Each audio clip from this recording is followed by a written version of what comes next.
Hello, dear friends. Welcome to this program, Our Moments with God, our moments with the Word of God, our moments with the love and compassion and mercy of God, our moments with the holy ones of God, those who are up in heaven, and sometimes also those who are living with us on earth, and not to mention our moments also with ourselves, with our spiritual self, with our real self, where God abides and where God's love can be discovered, nurtured, and allowed to grow. Today, of course, I will not be having a usual Bible reflection, but I am going to interview a very important personality, a good old friend of mine, Bishop Alex Vadakumthala of Kannur diocese, and we are going to have a chit chat about his diocese, and also he has just returned from the CCBI meeting in Odisha, so we will also be talking about that. So first of all, welcome dear Bishop Alex to this program, Our Moments with God. So now you have been a bishop of this place, Kannur, I think for almost 11 years, is it? And what's your experience about you being here? Thank you. First of all, thank you so much, Father Dominic Emmanuel, for coming over to Kannur and spending few days here. Friendship is to be cherished, and you are back here in this diocese again, just because of the love and friendship that we exchange. And also I appreciate and congratulate you for your efforts to spread the good news, the word of God, and also this kind of sharing which can bring some kind of happiness and joy in those people who watch this. So I first of all ask you to subscribe this channel so that this good news is reached to many more people. You asked me about my presence here in the Diocese of Kannur. Yeah, almost 11 years, how fast time flies. I came here, it was Pope Francis who appointed me as the Bishop of Kannur on the 1st of February 2014 as the second bishop. It was Bishop Varghese Chakkalakal, the first bishop who really worked hard to set up all what is needed for a new diocese. He built up a cathedral, bishop's house, and organized the diocese and so on in his initial stages. And we should ever be grateful to him and thank the Lord for him. Yes, I saw this bishop's house, and even that same evening I went to the cathedral for the first time on the day of my nomination. But then God has been so gracious, so kind, because I firmly believe whenever the Lord gives you any responsibility, He will give you also the strength to carry on with that duties and responsibilities that are attached to that office. I was ordained a bishop on the 23rd of March 2014, but then I decided soon I should get to know this diocese. So I made a target before 31st of May. I should visit all the parishes, all the institutions, and meet personally as many as possible people, especially the priests and at least religious superiors and key persons. But by 5th of May itself, I completed visiting all the parishes and institutions, just at least a first experience of those places. Then later, I slowly began to visit each single family. I already finished 35 parishes in visiting each single family. Wait, Bishop. This is wonderful what you are saying, that you had a target, but you completed your target of meeting all the the priests and sisters and institutions before the assigned time that you had assigned to yourself. And then, in addition, you also visited all the families of these parishes, as you are saying. Is that really true? Yeah, that's because, see, since I am not from here, I was born in the Archdiocese of Varapalli in Cochin, Ernakulam, and I am new to this place, and God has a purpose why the Lord sent me. It was not my desire, not even in distant dreams it was there, but then It was God's plan that I am sent here. But then I should get to know my people. When we go to the church feast, in the parish feasts or confirmation and other things, we meet people. But then to meet them, to understand them, their life situation, their struggles, their anxieties and so on, we need to be with them in their families. That's why I decided to visit each single family. I started from the last parishes in the district of Kasaragod. So the last parishes, because in the cathedral and neighboring parishes, we meet people more often for some meetings, gathering and so on. So I started visiting each single family. What do I do there? I go there, meet everyone, ask their names, especially the children, what are they studying, which class are you in, how are studies going, or the family member, what is he working, how is it, and so on. Then we have a prayer together, because in each family we have the picture of Sacred Heart, and in front of the Sacred Heart we pray together, and then I bless the home, and after that we spend few moments again asking them details and so on. They ask me also some questions, and then I respond. Then maybe a cup of tea, though not from every family I can't afford to. So and then I ask the children, please come with me, we'll go to the next house. So like that, by the end of the visit, I have a big band of youth and children with me, and it's a joyful experience to be with them. So this was not all planned or scripted. It appears like what my own experience with you, as we work together, that you are always outgoing, very friendly, very approachable, very sociable, and this must have been a great experience also for the people themselves to see that their bishop is coming and talking to them in their own house. In fact, it is true. I remember in one of the families, when I went there, I talked to them and so on, and then started praying.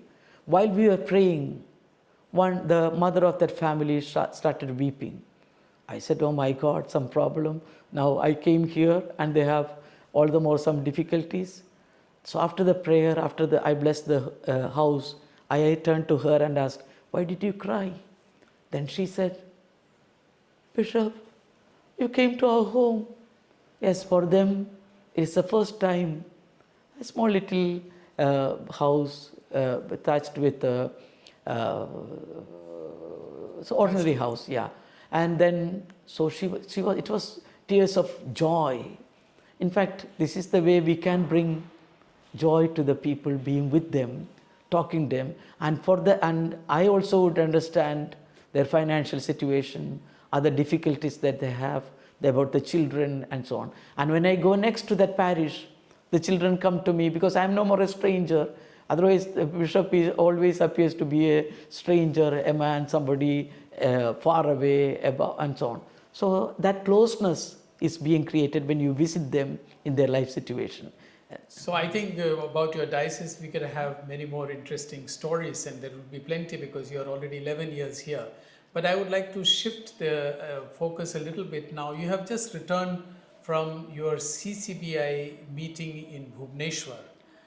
What would you say about how was the meeting, what was the theme, and how did it go? Oh yeah, the Conference of the Catholic Bishops of India had its 36th plenary assembly in Bubhneshwar at the XIM University run by the Jesuits in Bubhneshwar in Odisha. It was really a beautiful time. First of all, we meet the bishops, many are friends, many of them I know since many years, since I also worked as a secretary of the Health Commission of the CBCI. There are many bishops who are with whom I have very good relationship, very good contact and so on. So friends come together, itself is a moment of joy. But more than that, this year the theme was on the synodality, and what's the synodality to be lived in the church in India today. So discerning new pathways of synodality in the mission, that was the theme. We had identified 10 themes from the final document of the Synod on Synodality, which Holy Father Pope Francis has advised, and he said, now this document is for the people of God.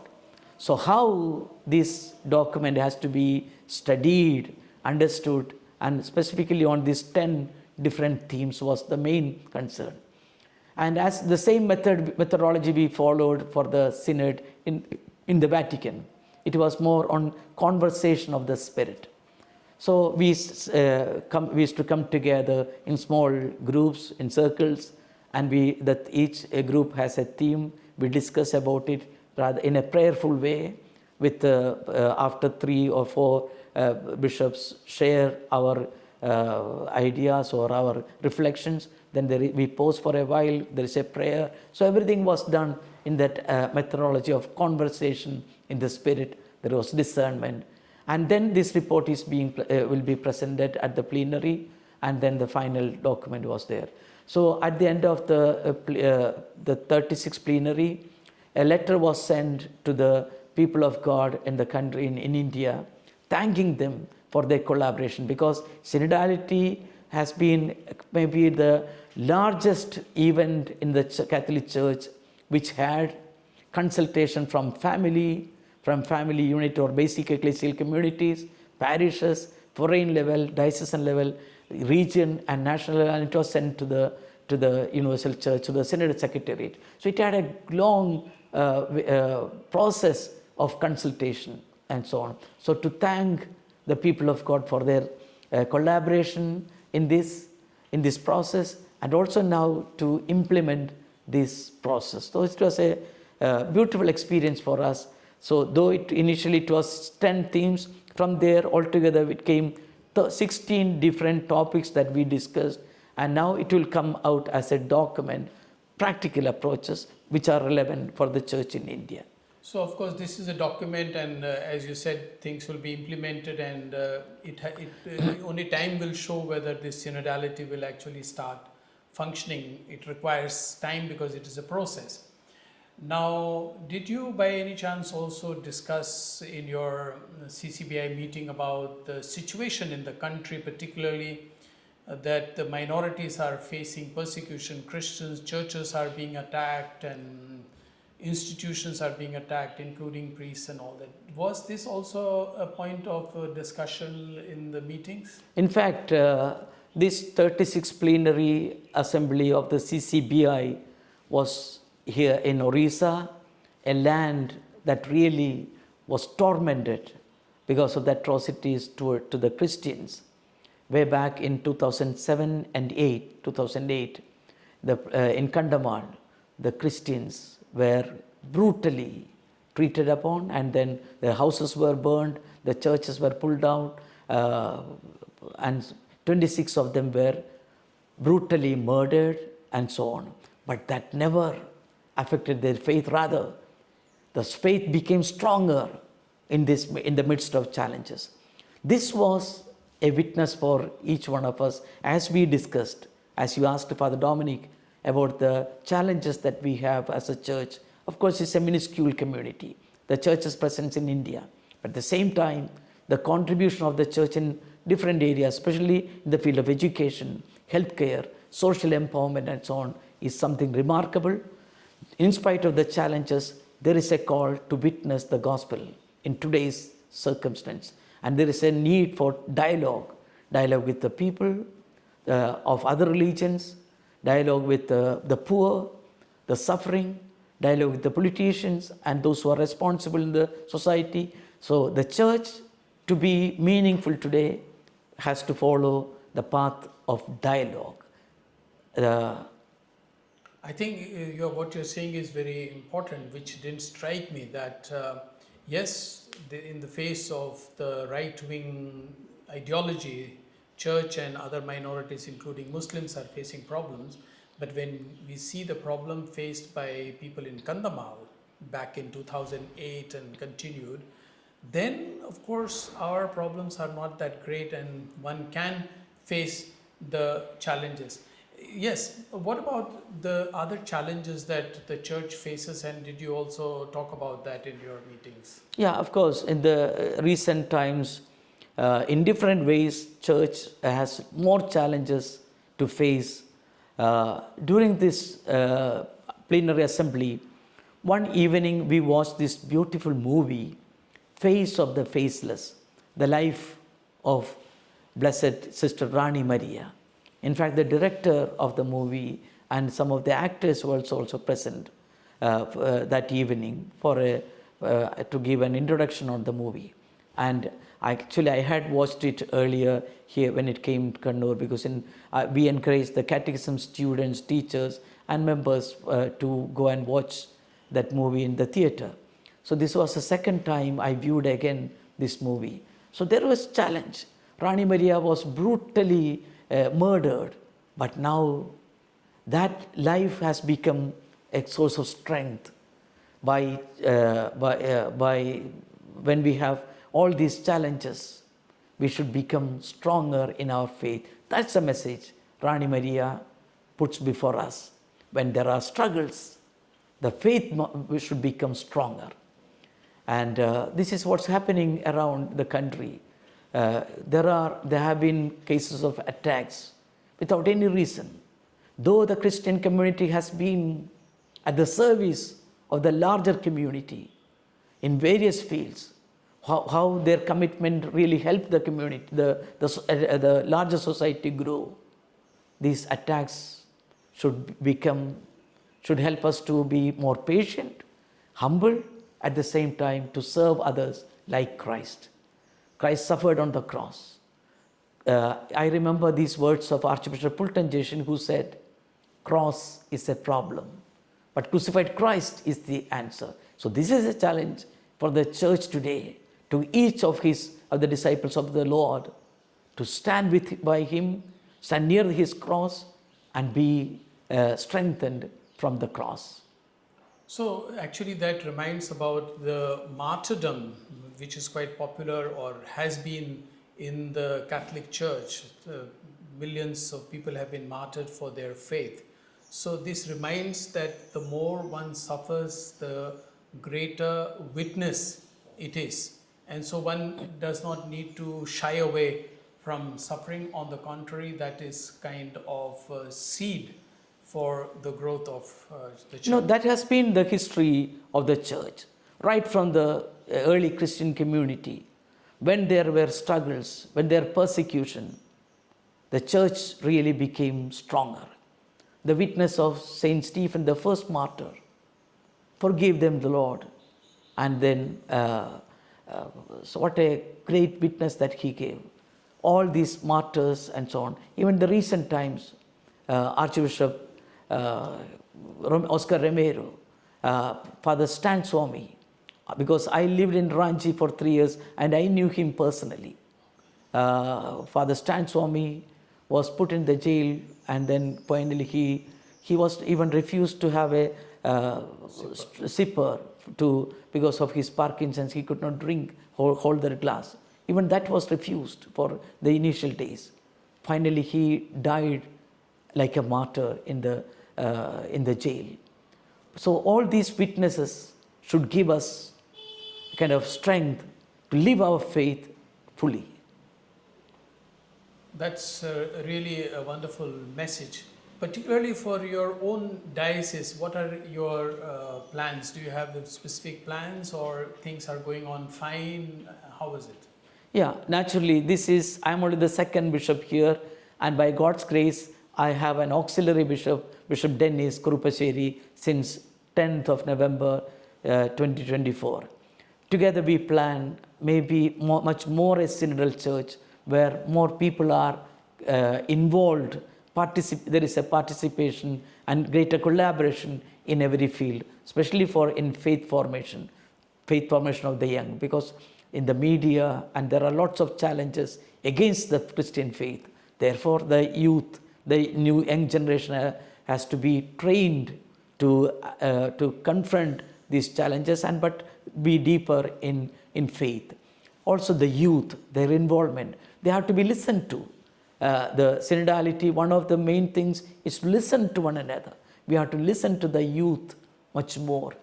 Also, the participatory structure is in the church, like canonical bodies like parish council, parish pastoral council, the diocesan parish finance council, consultants body and so on have to be regularly consulted, and their participation and their advice have to be sought so that the church grows together and there is a communion, participation in the church's mission. That's what I feel, and that's what I believe for the diocese here in Kannur.